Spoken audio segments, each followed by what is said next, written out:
तैयार करती है दिन को और दिन को तैयार करती है आपके लिए। हमारी आज की वास्तविक संगता प्रकाशित वाक्य अध्याय 19 वचन संख्या 7 से ली गई है। वचन कहता है, आओ हम आनंदित और मगन हो और उसे महिमा दे। आनंदित और मगन हो और उसे महिमा दे। वचन का शीर्षक कहता है, आनंद मनाओ और आभारी रहो।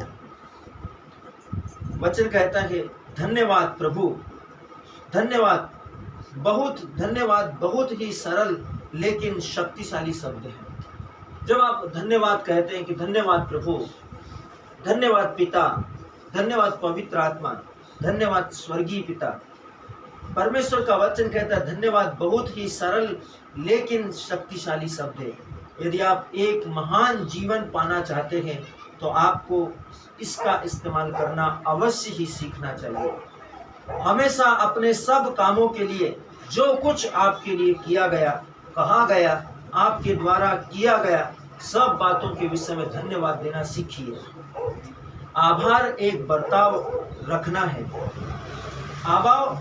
आभार एक बर्ताव रखना जीवन में इस महानता के लिए पहली आवश्यकता है।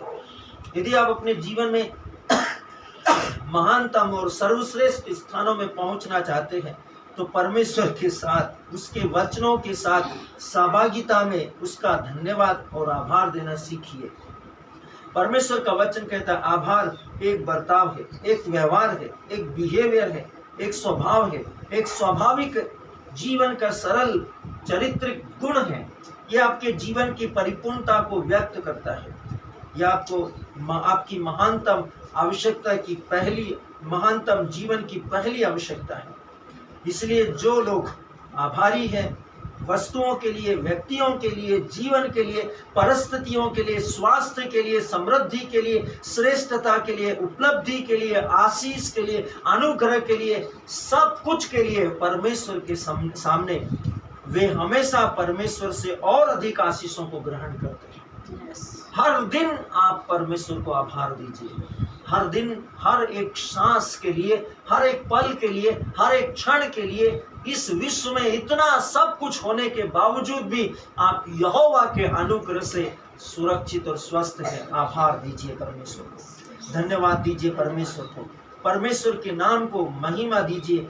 वे हमेशा परमेश्वर के साथ सहभागिता करते हैं, जो परमेश्वर के पवित्र कार्यों के लिए परमेश्वर को आशीष देते हैं और परमेश्वर के नाम को आभार देते हैं। वे और अधिक आशीषों को ग्रहण करते हैं। याद कीजिए 10 कोढ़ियों को केवल एक व्यक्ति लौटकर प्रभु के पास आभार भरे हृदय से आभार व्यक्त करने के लिए वापस लौट कर आए। 10 लोग, 10 कोढ़ी चंगे किए गए थे, लेकिन सिर्फ एक आभार भरे हृदय से आभार को व्यक्त करते हुए वापस आया। उसे पूर्ण बना दिया गया, संपूर्ण रीति से पूर्ण बना दिया गया। लूका रचित सुसमाचार अध्याय 17 वचन 15 से 19। इसलिए हर दिन परमेश्वर के प्रति आभार से भरे रहो। जिस तरह से आप आपकी आराधना करते हैं और उसकी स्तुति करते हैं, इसमें यह दिखाई देने दो। स्मरण रखें मेरे प्रियो, जिन 9 कोढ़ियों ने चंगाई पाई थी, वे कुछ ही समय के बाद वापस अपने कोढ़ में लौट गए होंगे, क्योंकि उन्होंने उस महान कार्य जो परमेश्वर ने उनके लिए किए, आभार नहीं दिया। और बार बार हम अपने जीवन में जब हम अपने कर्तव्यों की निर्वाह करने से चूक जाते हैं, हम बार बार सोचते हैं अपने कन्फेस के समय, अपने पश्चाताप के समय, अपने आप को जब हम परमेश्वर के सामने लेकर आते हैं, हम अपने उन्हीं गलतियों के लिए बार बार माफिया मांगते हैं, क्योंकि हमने उन गलतियों के लिए जिसके लिए हमें क्षमा मिल चुकी है, परमेश्वर के सामने आभार भरे हृदय से घुटने टेक कर आंसुओं से उसको धन्यवाद नहीं दिया और उसका आभार नहीं माना। यही कारण है कि उसके अंदर, उसके पीछे शैतानों के बल आपको जीवन में घायल करते हैं, प्रताड़ित करते हैं, आपको उकसाते हैं और आपको वापस उस स्थान में ले जाने के लिए आपके साथ द्वंद्व युद्ध करते, मल युद्ध करते हैं। और आप इसे परिस्थितियां या शारीरिक कठिनाई समझकर इसके लिए डॉक्टरी ट्रीटमेंट को लेते हैं। हमेशा स्मरण रखिए, आप परमेश्वर को आभार दीजिए हर एक उस काम के लिए जो आपके परमेश्वर ने आपके लिए किया, जो सर्वशक्तिमान ने आपके लिए किया है।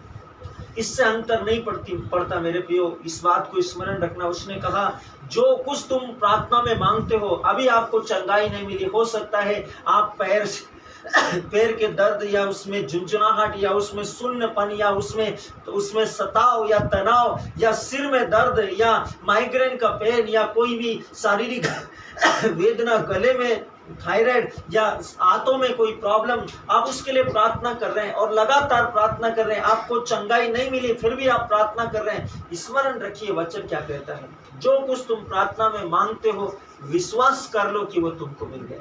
आमीन। आप जिसके लिए प्रार्थना कर रहे हैं उसके लिए आपको विश्वास करना है मेरे प्रियो। स्मरण करें 10 कोढ़ियों को यीशु ने कहा था कि तुम चंगे हो गए, और वो पहुंचते पहुंचते चंगे हो गए, लेकिन एक लौट कर वापस आया आभार देने के लिए। सोचिए मेरे प्रियो, जो आभार देने के लिए वापस आया, परमेश्वर के वचन में लिखा है वो पूर्ण कर दिया गया, पूर्ण बना दिया। वही पूर्ण बनाया जाएगा जो कर्तव्यों का निर्वाह करना, उत्तरदायित्वों का पालन करना, जिम्मेदारियों को समझना, दायित्वों के साथ निर्वाह करना सीखता है। सोचिए मेरे प्रियो, यीशु मसीह की एक जीवन की एक सुंदर सी घटना है। यीशु गेत्सेमनी की बारी में याकूब को लेकर गया, यीशु लेकर गया पेतरुस को और दूसरे शिष्यों को लेकर गया, और यीशु उनसे अपने हाथ से जब हम पत्थर फेंकते हैं इतनी दूरी पर उनसे अलग हो गया, और यीशु ने उनसे कहा कि जागते रहो और प्रार्थना करते रहो, और यीशु उनसे अलग होकर प्रार्थना करने लगा। किस लिए? उस क्रूस की भयानक पीड़ा, प्राण पीड़ा के लिए। सोचिए, यीशु को मालूम था उसका जन्म किस लिए हुआ है, वो आया किस लिए है और उसको क्या करना है। वो उस पिता की इच्छा को पूरी करने के लिए प्रार्थना करने के लिए गया, और प्रेरितों को ये बोलकर गया कि जागते रहो और प्रार्थना करते रहो। और बाकी के बाद के सेंटेंस पर आप ध्यान दीजिए, क्योंकि उसने कहा जिससे तुम परीक्षा में न पड़ो। स्मरण रखिए कि उससे गेत्सेमनी के बारी में अरेस्ट करने के बाद शिष्य पहली परीक्षा में कहाँ पड़े? पहली परीक्षा में पड़े वो बारी से भाग गए, दूसरी परीक्षा में पड़े वे सब तितिर बितिर हो गए, तीसरी परीक्षा में उनके शिष्यों के नेता ने उसके सामने उसके मुंह पर उसे अस्वीकार कर दिया। सोचिए, उसने उसके विषय में पहले ही कहा था जागते रहो और प्रार्थना करते रहो, जिससे जब विकट परिस्थिति आए तो तुम सहने और उसका सामना करने और भरोसे के साथ उसके साथ खड़े रहने के योग्य हो जाओ। जब आपके पास में ऐसे अवसर होते हैं, आपके लिए यीशु के यही कथनों को याद करने का समय होता है। जागते रहो और सब समय प्रार्थना करो, क्योंकि परीक्षा शीघ्र है, ठीक आपके सामने खड़ी है। आपकी आंखें नहीं देख पा रही, क्योंकि आपकी आंखें पवित्र आत्मा की दृष्टि से नहीं देख रही है, वे मानवीय दृष्टि से देख रही है। और जब तक वचन आपके अंदर नहीं आ जाता तब तक आप मानवीय दृष्टि से ही देखते रहेंगे, आत्मा से नहीं देख पाएंगे। उसने कहा मेरा वचन मेरी आत्मा है। वचन जब आप में होगा तब आप आत्मा से देखेंगे, वचन से देखेंगे। उसने कहा मनुष्य रोटी से नहीं जीता, वो यहोवा के निकले हुए परमेश्वर के मुख से निकले हुए हर वचन से जीता है। जब परिस्थितियां आपके सामने होगी तब वचन आपके अंदर होगा, तो वचन की आंखें उसे देखेगी मेरे प्रियो, क्योंकि वचन परमेश्वर है, वचन सर्वशक्तिमान है। प्रेरित लोगों की आंखें भारी थी, वे शारीरिक और मानसिक